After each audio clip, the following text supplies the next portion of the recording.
à tous, je m'appelle Jacqueline de Oliveira, aussi connue comme Jack Dolé. Le sujet de mon exposé aujourd'hui sera sur la Guyane française.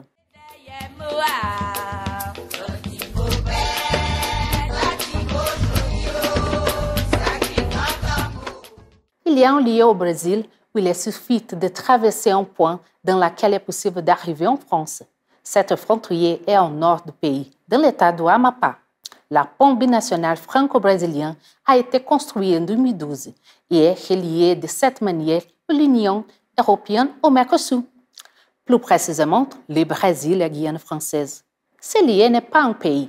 Au contraire, il est considéré comme un territoire français d'outre-mer, situé à environ de 7000 km de la France. La Guyane française, dont il s'agit en fait d'un territoire d'outre-mer le plus grand et le plus ancien français, est avant de tout une mosaïque de peuples et de cultures différentes, avec une superficie de 83 846 km². De plus, la Guyane française, dont environ de 90% du territoire est couverte d'une forêt tropicale extrêmement dense, un trésor qui enrichisse le département. Une autre caractéristique frappante de sa géographie est la présence de nombreuses rivières sur son territoire. Le terme Guyane vient de la langue indigène Arawak et signifie les terres nombreuses. Et d'ailleurs, il est baigné par l'océan Atlantique au nord.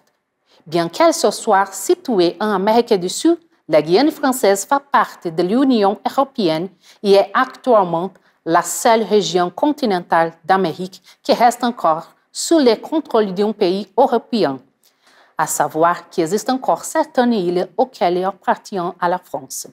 D'ailleurs, ce territoire, dont la population actuelle est d'environ 301 000 habitants et environ 91 000 sont brésiliens.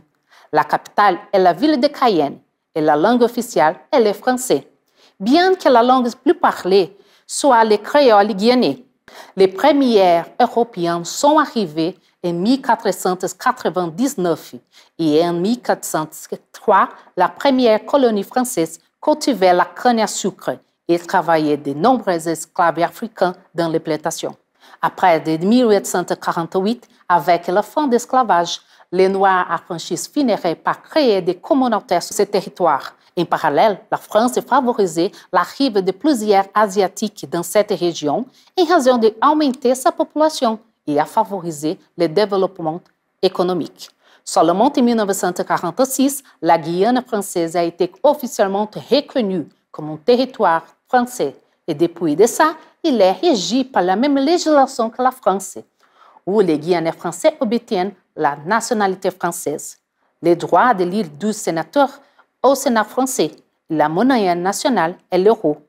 Voilà une opportunité économique qui s'est développée, principalement à la fin des années 1960, avec la construction du Centre spatial du Kourou. Ce centre spatial héberge la base de lancement des fusées et des satellites de 3 grandes agences, l'Agence spatiale européenne, l'Agence spatiale française et les Arianespace. De manière que les Brésiliens, attirés par les opportunités d'emploi au secteur de la construction et les services, en effet contribué à la main-d'œuvre diversifiée au centre spatial de Kourou, après pour la construction du point binational, l'exploration minière illégale qui a causé l'augmentation de la population brésilienne. Selon des données récentes, la communauté brésilienne représente environ de 30% de la population de la Guyane française, qui choisissent de les installer pour diverses raisons, notamment des opportunités d'emploi et une meilleure qualité de vie.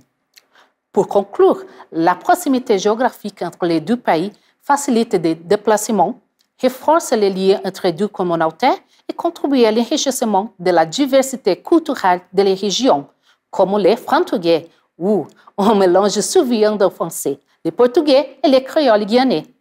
Malgré les contributions positives, il y a des défis importants à surmonter. En raison de la concurrence pour l'emploi, pouvant surgir les tensions socio-économiques et peuvent parfois mettre à rude épreuve les infrastructures et les services publics de la région. Contrairement à la France métropolitaine, la Guyane française n'a pas la même qualité de vie, avec des problèmes d'infrastructure, un coût de la vie et un taux de criminalité élevé. Il est donc essentiel que les autorités locales et les communautaires travaillent ensemble pour trouver des solutions équitables et durables afin de répondre aux besoins de tous les habitants.